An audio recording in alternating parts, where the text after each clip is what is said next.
cuando se fue, no gritó. No empacó las cosas con rabia ni golpeó la puerta. Simplemente me miró con esos ojos cansados, esos que yo conocía desde hacía 13 años, y dijo, me voy, Mariela. Con ella. No quiero mentirte más. Con ella. Esa frase me cayó encima como un cubetazo de agua helada. No porque no lo sospechara, porque claro que sí, hacía meses que algo entre nosotros se había quebrado, sino por la frialdad con la que lo dijo. Como si fuera una decisión práctica. Como si cambiar de vida fuera como cambiar de ruta cuando hay tráfico. No lloré. Al menos no frente a él. Solo asentí, y lo vi cruzar el umbral de la casa en Toluca que habíamos construido juntos. Que pintamos los dos. Que amueblamos con discusiones y risas, con visitas a IKEA y desayunos en la terraza los domingos. Cerré la puerta con suavidad, como si fuera de noche y los vecinos durmieran, aunque eran las 3 de la tarde.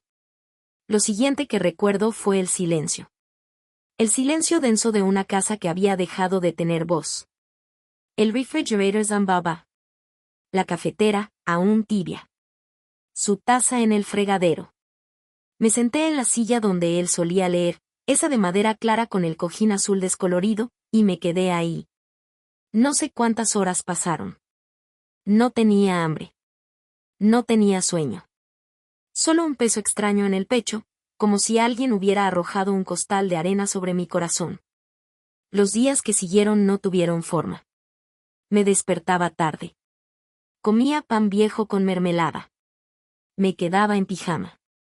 A veces abría su cajón por inercia, solo para confirmar que ya no estaba. Su ausencia no era una ausencia cualquiera, era una ausencia con rostro. Con nombre. Con perfume barato de oficina. Algunos amigos me escribieron. Otros no. Mi madre llamó una vez, y cuando intentó consolarme con frases como todo pasa por algo, colgué. No quería razones. Quería que el dolor doliera en paz. La peor parte era que lo amaba. Aún. Con una terquedad que me avergonzaba. Porque a pesar de todo, seguía esperando, en el fondo, que cambiara de idea. Que se diera cuenta. Que regresara. Como en esas películas malas donde el protagonista corre bajo la lluvia arrepentido. Pero no hubo lluvia. Ni llamadas. Ni disculpas. Solo su nombre en mi celular, guardado pero silenciado. Pasé semanas así. Meses. Saliendo lo mínimo. Evitando lugares donde podrían hablarme de él. Cambiando la ruta para no cruzarme con su oficina. Empecé terapia porque no podía más con la culpa, con la sensación de haber sido reemplazada. ¿En qué momento dejé de ser suficiente? ¿Cuándo empezó a mirarla a ella en vez de a mí? El psicólogo decía que el duelo amoroso es una forma de muerte. Y que hay que vivirlo. Que no se trata de superarlo, sino de transformarlo. Yo lo escuchaba con escepticismo al principio. Pero empecé a escribir. A caminar sin rumbo por las calles. A dejar de revisar su Instagram. Una noche, lloré tanto que me quedé dormida abrazando una almohada. Y al despertar, no lo soñé. Era la primera vez en meses. Algo se había movido dentro de mí. Era apenas el principio. Pero al menos, un principio. Volver a mí misma fue como tratar de reconstruir una casa sin planos. No sabía por dónde empezar. Tiré la ropa que me recordaba a él. Cambié las sábanas. Pinté una pared de color verde olivo aunque nunca me gustaron los verdes. Solo por romper la continuidad de lo que habíamos compartido. Dejé el trabajo en la editorial. Me asfixiaba sentarme frente al mismo escritorio donde solía mandarle mensajes con memes a media tarde. Acepté un puesto de medio tiempo en una librería del centro de Toluca, con olor a madera y polvo, donde nadie me conocía y los días pasaban sin grandes exigencias. Me gustaba ese anonimato. Nadie preguntaba por mi vida. Solo me decían, ¿tienes algo de Benedetti? Y yo asentía, caminando entre estantes como si llevara años allí. No hablaba mucho con nadie, pero empecé a observar.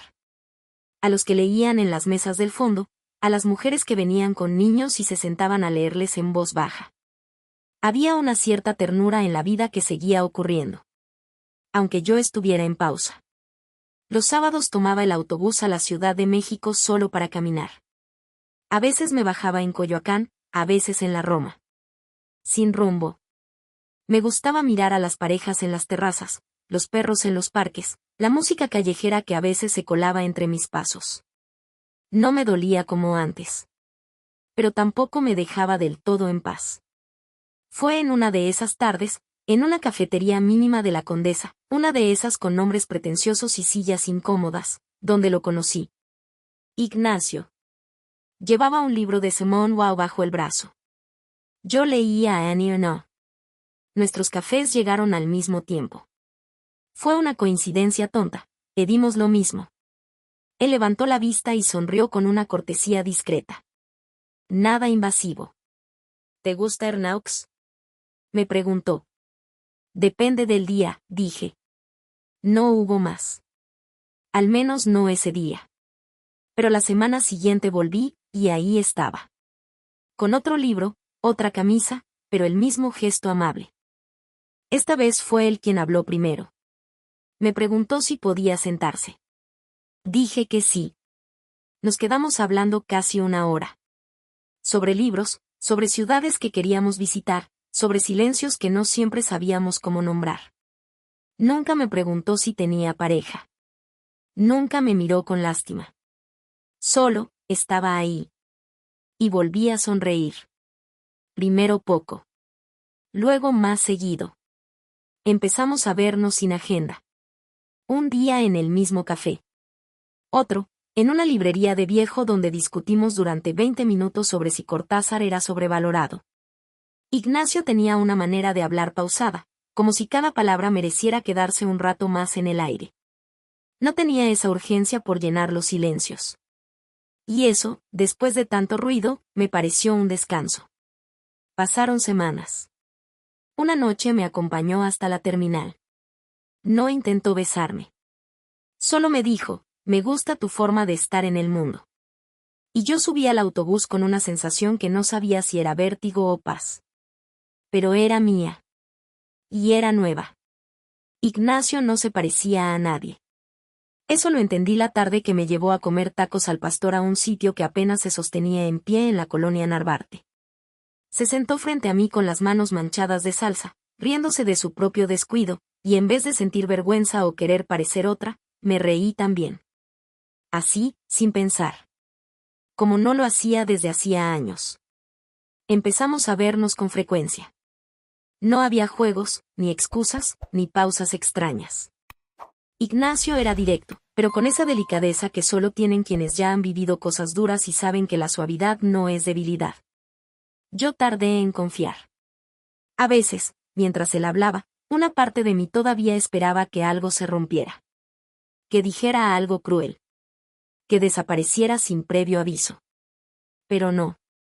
Ignacio aparecía. Escuchaba. Y cuando yo me trababa al hablar de lo que había sido mi pasado, él no preguntaba de más. Me daba espacio. A veces solo me tomaba la mano y decía, no hace falta contarlo todo de golpe. Pasaron 2 meses. Una tarde me llevó a su casa.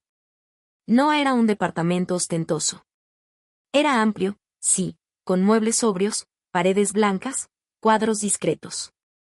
Y una biblioteca enorme, como un animal dormido en la sala. No me habló de dinero, ni de títulos. Solo mencionó, con cierta timidez, que trabajaba como asesor financiero internacional y que viajaba mucho. Pero que cada vez que podía, evitaba irse. No quiero perderme esto, me dijo una noche, señalándome con la mirada. Y así, poco a poco, lo que era cautela se volvió rutina compartida. Cafés en la terraza. Libros dejados a la mitad. Desayunos con jugo de guayaba. Yo volví a escribir. Volví a leer en voz alta. Volví a mirarme en el espejo sin sentir que me estaba fallando. Fue hasta más adelante que supe la verdad.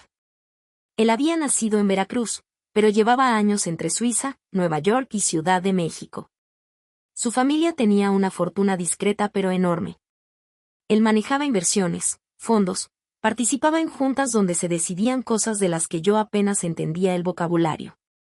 pero nunca lo había mencionado. Porque, me dijo, no quería que eso fuera lo primero que alguien supiera de él. No busco una admiradora, dijo. Busco a alguien que se quede cuando se apagan las luces. Y yo me quedé.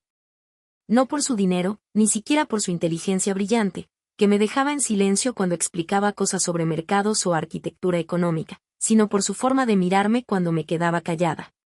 Por su risa tranquila. Por cómo lavaba los platos sin que nadie se lo pidiera. Pasaron 6 meses.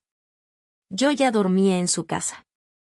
Él me decía que el departamento era nuestro. Me lo decía con una calma que no dejaba lugar a dudas. Y por primera vez en mucho tiempo, dejé de preguntarme si lo merecía. Simplemente, vivía. Hasta que una mañana, mientras estaba doblando ropa en silencio, recibí un mensaje. Era de Jorge. Mi exmarido. ¿Podemos vernos un día de estos? Solo para hablar. Y sentí el corazón cerrarse por un instante. No por amor. No por nostalgia. Sino por esa sensación extraña de un capítulo que creías terminado, y que de pronto alguien quiere volver a abrir. Lo pensé varios días. No respondí de inmediato. Dejé el mensaje en visto. No lo borré. Tampoco lo comenté con Ignacio. No por ocultarle algo, sino porque sabía que no se trataba de él. Ni de nosotros. Era un asunto viejo, un eco del pasado que regresaba con disfraz de disculpa. Jorge insistió una vez más. De verdad, Mariela. Solo quiero hablar. Finalmente accedí. No por él. Por mí. Por cerrar. Por mirarlo a los ojos y entender qué era eso que aún me hacía sentir un nudo en la garganta cuando escuchaba su nombre por accidente. Nos citamos en una cafetería pequeña, en la colonia del Valle. Era un lugar discreto. Nada de especial, pero tranquilo. Llegué 10 minutos antes. Él ya estaba ahí. Había envejecido. No mucho. Pero lo suficiente para que sus hombros se vieran más caídos, su mirada más opaca. Tenía esa expresión de quien ha intentado mantenerse entero, pero ya no recuerda cómo era sentirse realmente firme. Me sonrió, como si eso bastara. Gracias por venir, dijo. Yo asentí. No dije nada. Pidió un café. Yo, solo agua mineral. No quería quedarme mucho. Quería verte, porque necesitaba decirte algo, empezó. Bueno, varias cosas. Se quedó en silencio un rato. Yo esperé. No tenía prisa, pero tampoco ganas de rescatarlo. Ella me dejó, dijo, bajando la mirada. Hace 3 meses. Cuando me despidieron del despacho, empezó a portarse raro. Primero ausente. Luego cruel. Al final solo se fue. Literalmente. Un día salí a comprar pan y cuando regresé ya no estaba. Se llevó incluso mi laptop. Me hablaba como si eso lo redimiera. Como si el hecho de haber sido abandonado lo volviera menos culpable por haberme dejado a mí. Nunca me quiso, ¿sabes? Agregó. Me aguantó mientras tenía dinero. Me celebraba mientras podía invitarla a cenas, a viajes. Pero cuando todo eso se acabó. No terminó la frase. Yo no lo interrumpí. Y entonces, bueno, empecé a pensar en ti. En lo que tenía. En lo que perdí.